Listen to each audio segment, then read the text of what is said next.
9, 8, 7, 6, 5, 4, 3, 2, 1, 0. Women's Wrestling Talk, the #1 women's wrestling network on the planet.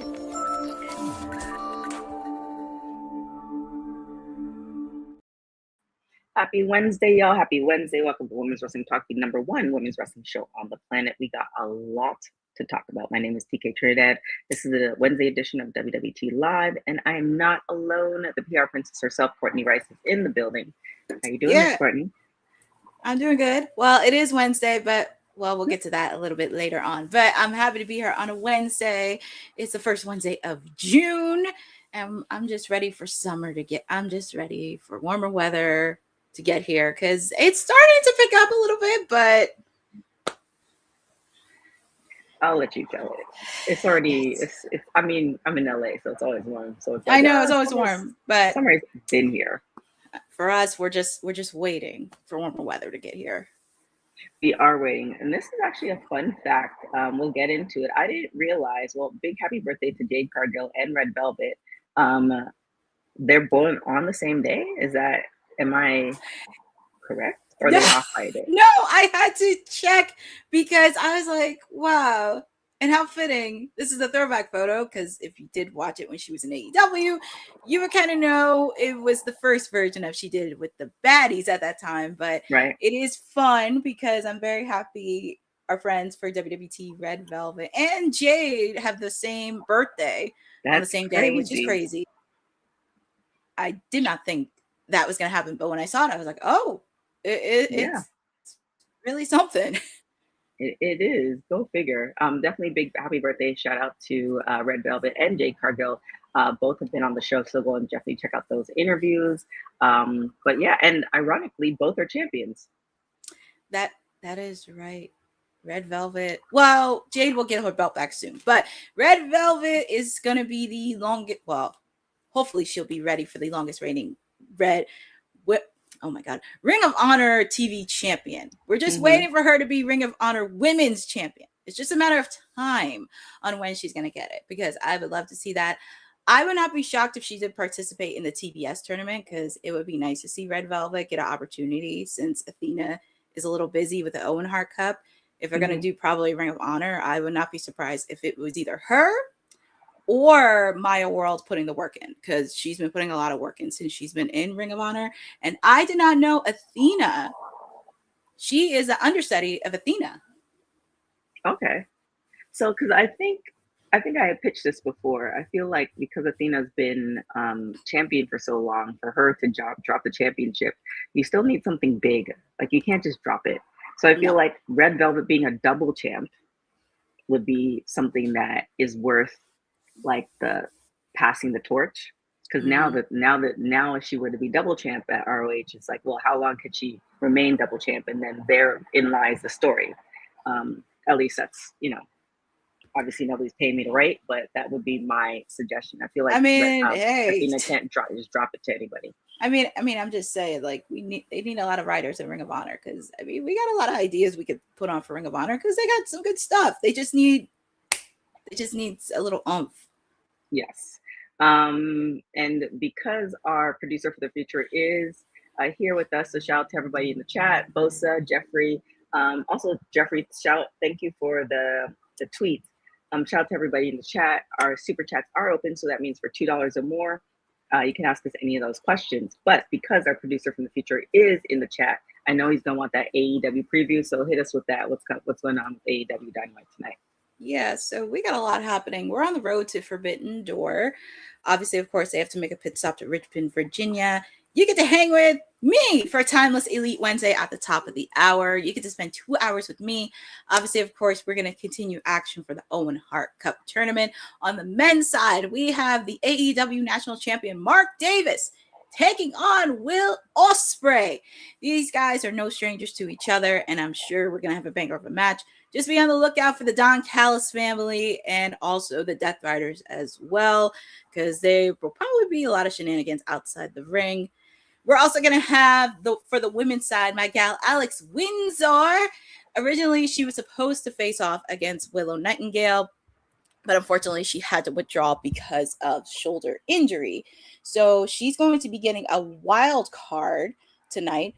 We're not sure who's it going to be. It may be somebody that we haven't seen in a while. Could be from Ring of Honor, could be from New Japan, could be somebody from Stardom.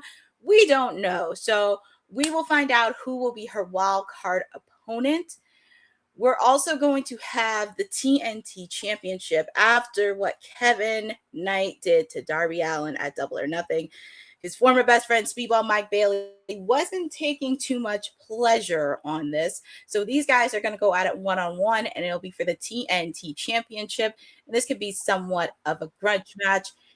And also, of course, MJF got his Triple B back.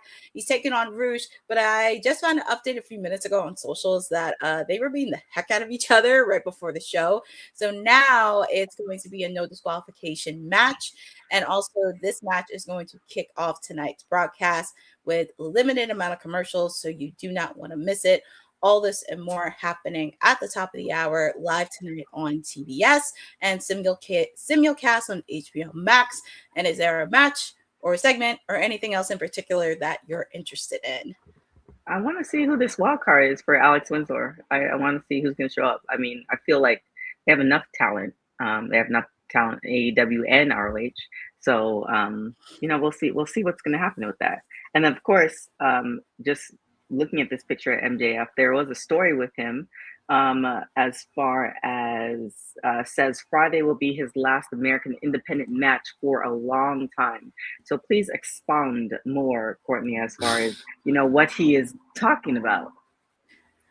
I mean, I guess I should on the jerk. I mean, I guess I should give him some time anyway. But he did mention that he is taking a break from independent matches this Friday. If you are in the Massachusetts area, MJF will be taking on Bobby Orlando. Bobby Orlando has been killing it in the independent scene and been doing very well. Like him, he started at Creative Pro Wrestling along with many other familiar faces you see on TV.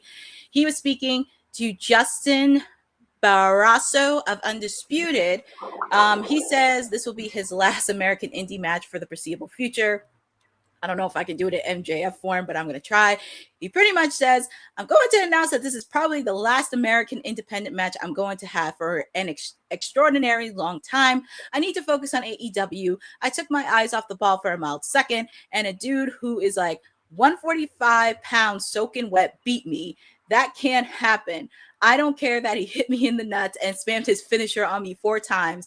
And Aubrey Edwards, who is a complete liar, made a fast count. But glass half full, I'm now a 3-time champion at the age of 30. Pretty much, you've probably seen MJF wrestle in the independent scene. He was at House of Glory, where he wrestled against Zilla Fatu. If you were in the New Jersey era, he also wrestled at WrestlePro over the weekend against one of his mentors, Pac Buck. I heard that was a really good show. But yeah, after this Friday, he's taking a break from the independent scene. So, I mean, there could be. I feel like there's other things that he's not saying because it's wrestling. But yeah, I honestly feel too because obviously there's an acting career there too. So yes, balancing AEW and also pursuing acting doesn't leave much for the indie scene. Plus, you also, every time you do an indie show, you are taking the chance of getting injured. So all of those, and if you are in a good position financially, then, why take that chance as often? So, kudos to him if that's the case. Well, I guess I can't take anything away from him, but he is the champ. I wouldn't be surprised if he did a lot more movie deals because I think we talked about this last year because he was supposed to be in a movie deal, but he's going to be doing some stuff. I know he's probably going to do some TV stuff and everything else, but yeah, we'll see him on Dynamite tonight. But this Friday, if you're in Massachusetts and you haven't seen MJF in any AEW show, well, this is the opportunity to do it. All right, sounds good. Tell us a little bit about the Dark Side of the Ring season 7 trailer. I'm going to be right back in 1 second. Yeah, so just a little bit because we did talk about this, I think either last month or April. No, thank you. We also, I'll let them know. Yeah. So we did find out from Dark Side of the Ring. I think we did talk about this probably a month or two ago that it will be premiering on Vice TV on July 7th with a 2-hour episode on the story of TNA wrestling. They just posted the first trailer of it, and obviously the first trailer features some familiar faces that we know in the wrestling world: Jeff Jarrett, Matt Hardy, Scott Steiner, Jim Cornette, Tony Khan, Samoa Joe, and Eddie Kingston. So pretty much it's going to be very interesting. But as we mentioned earlier, it's going to begin with a 3-part look at the controversies and backstage battles that define TNA wrestling through the eyes of Jeff Jarrett. And you do not want to miss that. And also other topics that are set for the season include Paul Orndorff, the Big Boss Man, Zach Gowen, the Renegade, and many others for the season. So you do not want to miss this upcoming season of Dark Side of the Ring. Yeah, I definitely want to check out actually all of them. But I think the last season I saw was season 3, so I'm still behind. So it sounds like I need to catch up this weekend. That there might be some Dark Side of the Ring post shows happening this weekend. I'll talk to Christina about that. You do not want to miss it. And also you better get some tissues because some of them are very heartbreaking to watch. So grab a box of tissues. Yeah, it's either heartbreaking one way. It's like heartbreaking where it's just too gory because I don't like gory, or heartbreaking where it's just like, oh, it's just so kind of crazy. But take on Nick Khan, and I'll be right back. Yeah, so I feel like Nick Khan, we talk about him so much. TKO needs, yeah, Jeffrey, that's actually not a bad idea. I mean, for that one, you have to do like at least either a 6 episode or something. But Nick Khan, I feel like this is an ongoing thing regarding WWE TKO. So Nick Khan talked about WrestleMania being held in Saudi Arabia for the first time and said the company will never adjust plans based on social media criticism, and said the decision to use The Rock at WrestleMania 2 years ago was never changed from the original plan. He said this in a conversation with Sports Business Journal recorded on April 15th in Los Angeles. He did talk a little bit about Saudi having a WrestleMania next year. He also mentioned WWE's international revenue has grown substantially under the current strategy. We realized years ago we can't simply pipe out American content internationally. You got to be boots on the ground. And if you look at our revenue from international now, it's substantially greater than it was 5.5 years ago. On pushback from fans, he pretty much goes on to say, I never read X or Twitter as it relates to our business. That is a vocal minority. We don't adjust our business based on complaint. We adjust our business based on ratings, revenue, and relevancy. And pretty much when he talked about the social media criticism, Nick Khan made clear that social media complaints will not drive WWE's creative or business decisions. We will never respond to social criticism. Again, if ratings are down, if revenue is down, if relevancy is down, it's up to us. And pretty much it kind of really talks about exploring the next generation. But I feel like this has been an ongoing thing regarding Nick Khan, because we talked about this a lot, where he doesn't take criticism on social media, and that's just something that's probably going to be an ongoing thing.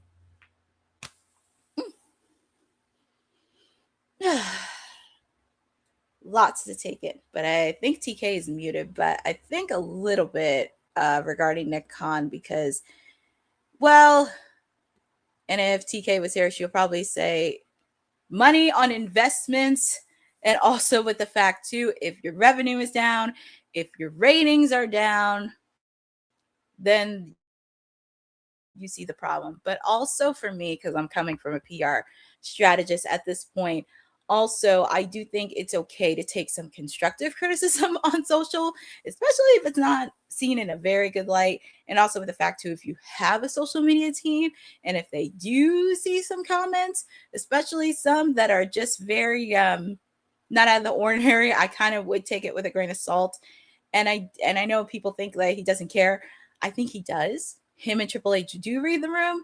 It's just sometimes they just don't want to dive into that. So it's kind of like they're in their own little sector bubble that they're in, because they're aware of it. It's just they choose to, I don't want to say ignore it, but it's like they think like, oh yeah, business is great. Where in actuality, if you look inside internally, because we don't know what happens behind closed doors internally, that could be a different conversation. So that's something that's very interesting there. And it doesn't surprise me at all. I'm sure we're probably going to be getting an ongoing thing because Saudi is going to happen in WrestleMania next year.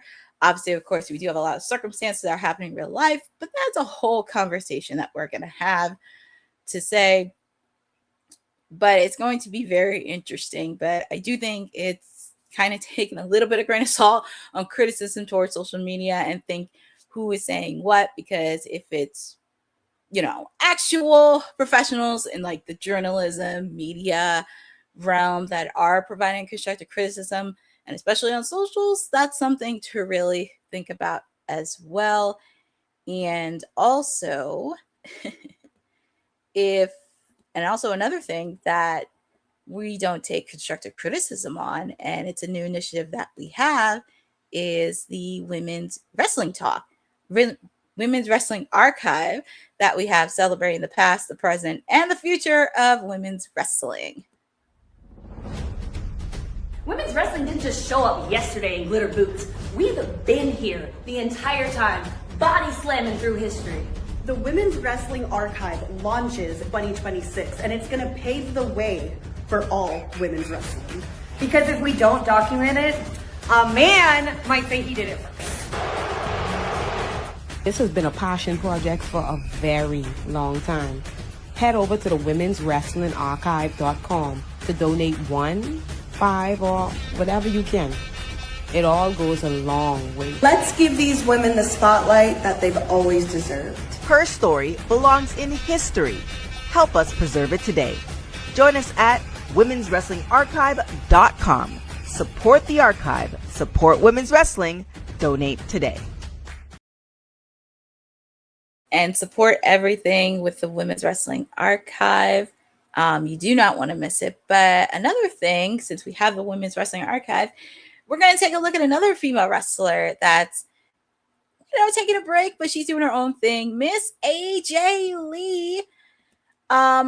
This is actually very interesting because she recently had a conversation with the Matchup podcast, and she spoke about a lot of different topics during her tenure with WWE. But obviously, of course, she spoke about how she was generally and pleasantly surprised to see how treatment of mental health issues has shifted in pro wrestling since her retirement from the ring. She goes on to say, I'm really proud of how far it's come because I've been pretty open about how, like, my last year was my worst mental health year.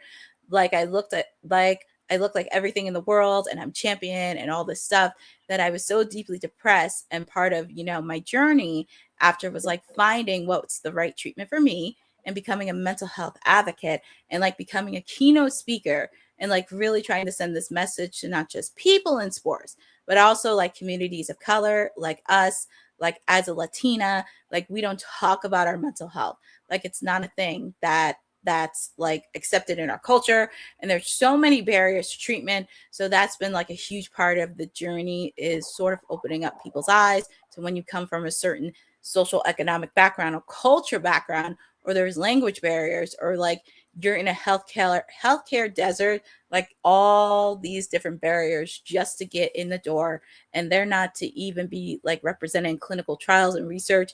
It's been this like 10-year journey of trying to sort out and make people aware how important that is on so many different levels. And then to come back in wrestling and see that they have also opened up their mind, when the first thing I wanted to make sure was going to work was, is my mental health protected? Do I feel safe here? Are you guys aware of what that means to, you know, mental health time off? Or sort of just like, is that something that is a priority for that to be a priority? The conversation was really cool in a way that like I couldn't even reveal my diagnosis 10 years ago, but now it's like, you know, a part of my contract. So like that is a really cool, beautiful thing. I hope all sports, you know, can incorporate that, because it is such a different, you know, like you were saying, you do need such exceptional internal health and mental health to just perform safely. So I was so genuinely and pleasantly surprised to see that shift And that was Miss AJ Lee talking about the importance of mental health, which I think should be discussed in all things, not just professional wrestling, but all things in sports. Yeah, for sure. At the end of the day, it's kind of one of those things, especially when you're talking about women, people of color, etc. It's one of those things that they don't do studies on it. And they also, time and time again, feel because of where we were and some are still are in society that, you know, oh, you can handle it. I mean, we see people like Serena Williams, and you look at her pregnancy and how all that happened was things ended time and time again. You go to doctors and doctors say, oh, well, you're strong enough.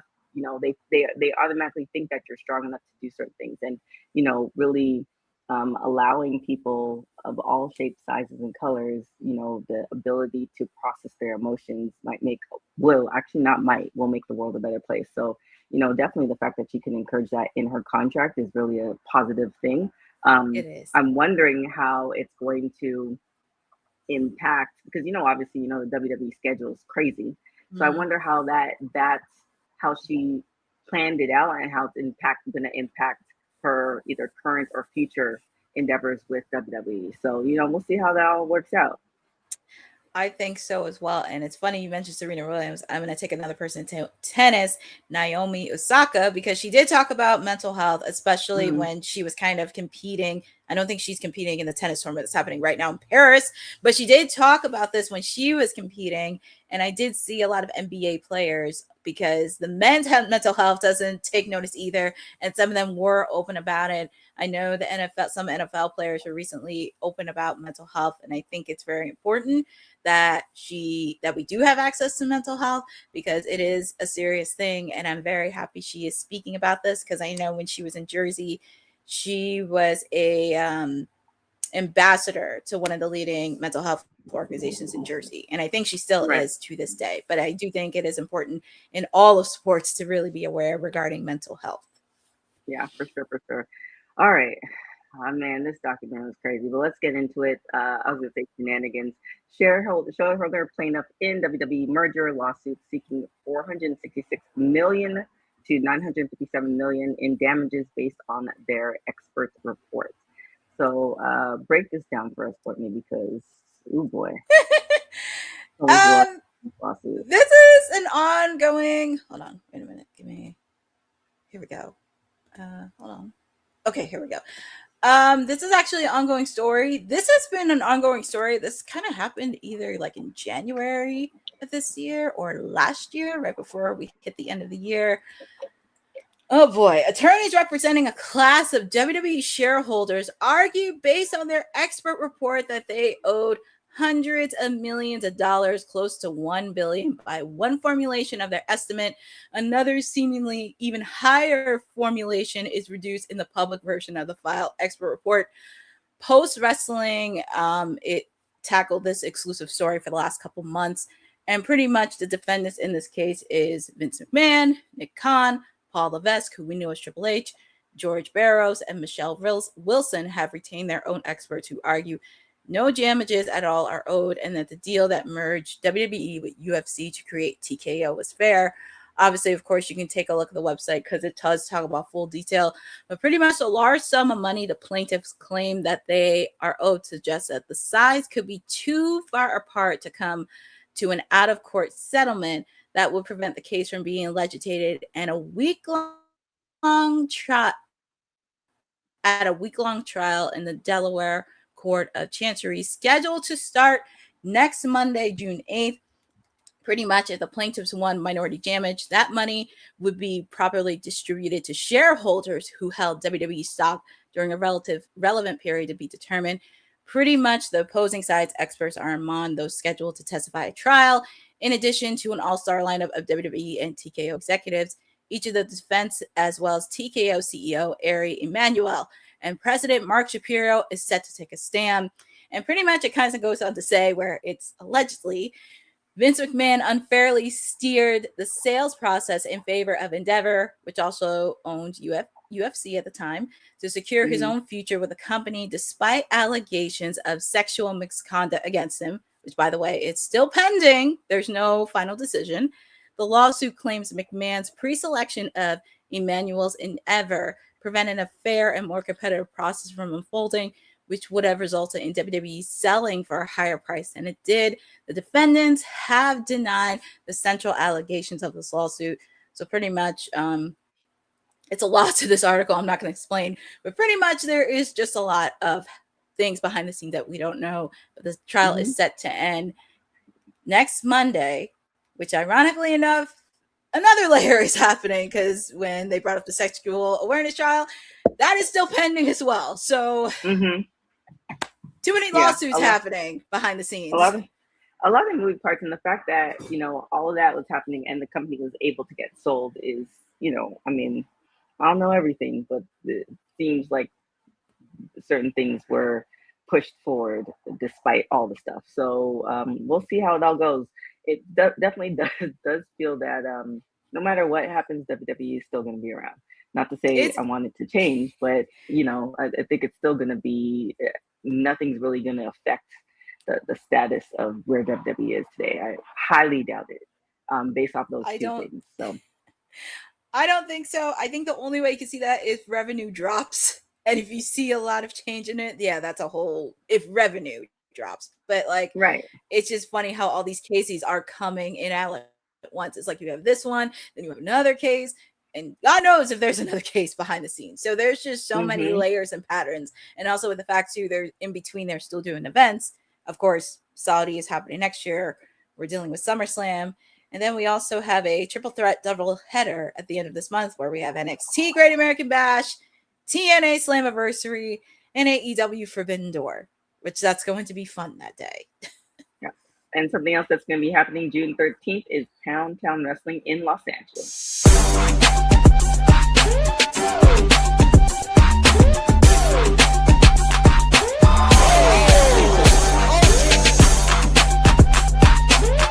This is a no DQ match. You know who you're talking to? But as I'm looking around, I don't see anyone more beautiful than me. Last Downtown was supposed to be my debut win. What are you doing in my office, girl? The locker room is over there.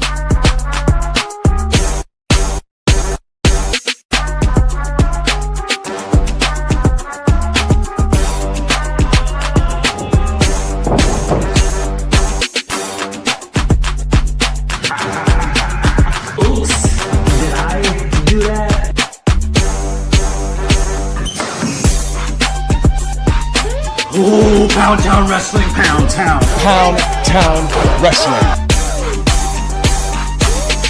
I really wanted to congratulate this entire crew. Family, friends, loved ones, hard work. I commend all of you. Pound Town Wrestling. Here it is.